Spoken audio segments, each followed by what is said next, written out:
India में पढ़ाई को बहुत महत्व दिया जाता है। हम इसके लिए तरसते हैं, इसकी पूजा करते हैं। माँ बाप अपना सब कुछ कुर्बान कर देते हैं। बच्चे दिन रात पढ़ते हैं। क्यों? क्योंकि हम मानते हैं कि शिक्षा बेहतर जिंदगी की टिकट है। आराम, इज्जत और सुरक्षा वाली जिंदगी। बचपन से ही हम कहानियां सुनते आए हैं, डॉक्टर्स, इंजीनियर्स और कामयाब बिजनेसमैन की कहानियां।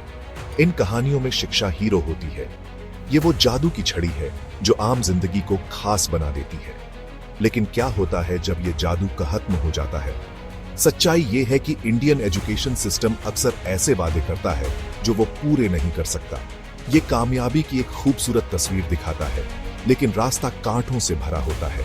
बच्चों को आगे बढ़ाने की बजाय ये उन्हें दबाव, कंपटीशन और गीहलत उम्मीदों के चक्रव्यूह में फंसा देता है।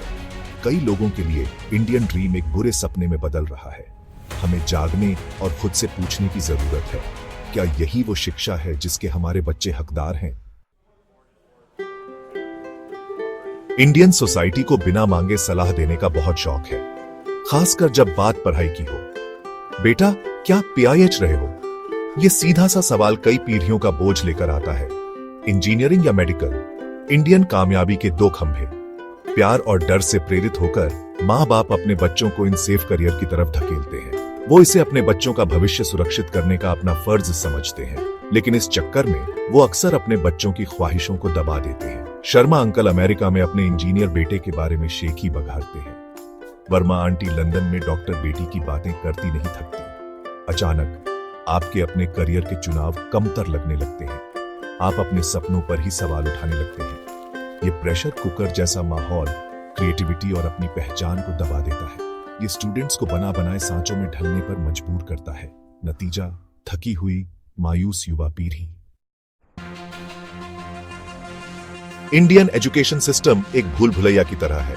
ये कंफ्यूजिंग है, ओवरवेलमिंग है और अक्सर आपको चक्कर में डाल देता है।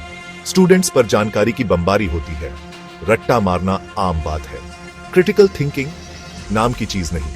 हम हर साल लाखों ग्रेजुएट्स पैदा करते हैं, लेकिन क्या वो असली दुनिया के लिए वाकई तैयार है? जॉब मार्केट को स्किल्स की जरूरत होती है, सिर्फ डिग्रियों की नहीं। दुख की बात है कि हमारा एजुकेशन सिस्टम प्रैक्टिकल जॉब के लिए तैयार करने वाली ट्रेनिंग देने में पीछे है।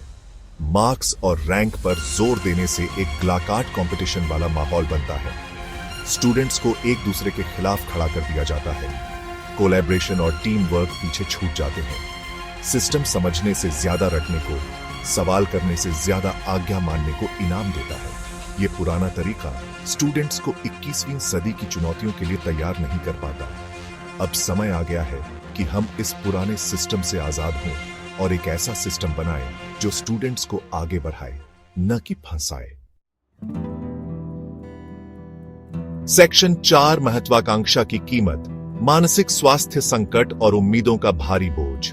पढ़ाई में बढ़िया होने के पीछे एक काला सच छुपा है।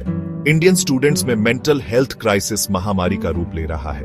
कामयाब होने का दबाव, फेल होने का डर, लगातार तुलना, ये सब असर करता है। चिंता, डिप्रेशन, नींद न आना, ये अब सिर्फ बड़ों की प्रॉब्लम नहीं रही। ये टीनेजर्स, यहां तक कि बच्चों की जिंदगी में भी घुसपैठ कर रही है। उम्मीदों का बोझ सहन करना बहुत मुश्किल हो जाता है। हम कहानियां सुनते हैं, स्टूडेंट्स द्वारा खतरनाक कदम उठाने की कहानियां जो हमारा दिल तोड़ देती हैं। ये अलग थलग घटनाएं नहीं हैं, ये एक बड़ी बीमारी के लक्षण हैं। हमें रुककर खुद से पूछना होगा, हम किस कीमत पर कामयाबी का पीछा कर रहे हैं? क्या ये हमारे बच्चों की खुशहाली कुर्बान करने लायक है? हमें मेंटल हेल्थ को प्राथमिकता देनी होगी। हमें एक ऐसा सिस्टम बनाना होगा जो स्टूडेंट्स को सपोर्ट करे और आगे बढ़ाए, न कि दबाव में कुचल दे।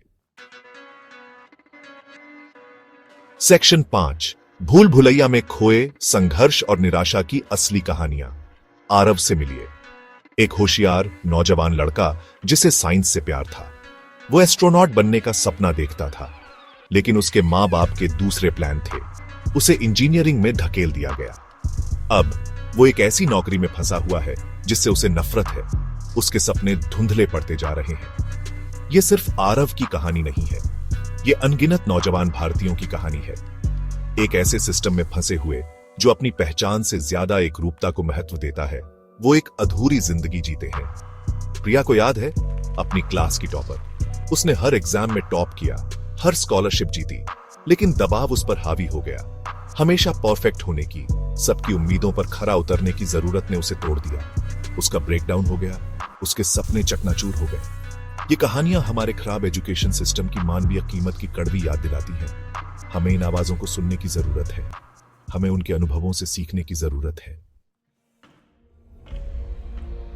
सेक्शन 6, फासला कम करना। एक बेहतर भविष्य के लिए शिक्षा में सुधार। अच्छी खबर, हम इसे ठीक कर सकते हैं। इसकी शुरुआत प्रॉब्लम को मानने से होती है। हमें रट्टा मारने से हटकर एक ज्यादा व्यापक नजरिया अपनाने की जरूरत है। ऐसे क्लासरूम की कल्पना कीजिए जो क्रिटिकल थिंकिंग, क्रिएटिविटी और कोलैबोरेशन को बढ़ावा दे। ऐसे स्कूलों की कल्पना कीजिए जो सिर्फ जानकारी देने के बजाय स्किल्स डेवलप करने पर ध्यान दें। हमें अपने टीचर्स को सही ट्रेनिंग और संसाधन देने की जरूरत है। वो हमारे एजुकेशन सिस्टम की रीढ़ है। चलो उन्हें मेंटर, गाइड और लर्निंग के फैसिलिटेटर बनने का मौका दें। अब समय आ गया है कि पढ़ाई और नौकरी के बीच के फासले को कम किया जाए। वोकेशनल ट्रेनिंग, इंटर्नशिप और अप्रेंटिसशिप शुरू करते हैं। पढ़ाई को असली दुनिया से जोड़ते हैं। सेक्शन 7, उम्मीद की किरण। छात्रों को अपनी किस्मत खुद लिखने के लिए सशक्त बनाना। इंडिया का भविष्य हमारे युवाओं के हाथों में है। चलो उन्हें कामयाब होने के लिए जरूरी चीजें देते हैं। चलो एक ऐसा एजुकेशन सिस्टम बनाते हैं जो उनकी अपनी पहचान का सम्मान करे, उनकी प्रतिभा को निखारे और उन्हें अपनी किस्मत खुद लिखने के लिए सशक्त बनाए। चलो उन्हें सवाल करना, एक्सप्लोर करना, नया करना सिखाते हैं। चलो उन्हें समाज के दबाव में नहीं, बल्कि अपने पैशन को फॉलो करने के लिए प्रोत्साहित करते हैं। ये सफर आसान नहीं होगा, लेकिन हम अपने बच्चों के लिए एक बेहतर भविष्य बनाने के लिए जिम्मेदार हैं। एक ऐसा भविष्य जहां पढ़ाई बोझ नहीं, बल्कि उम्मीद की किरण हो। एक ऐसा भविष्य जहां हर बच्चा सपने देख सके, आगे भी राज सके और अपनी पूरी क्षमता हासिल कर सके।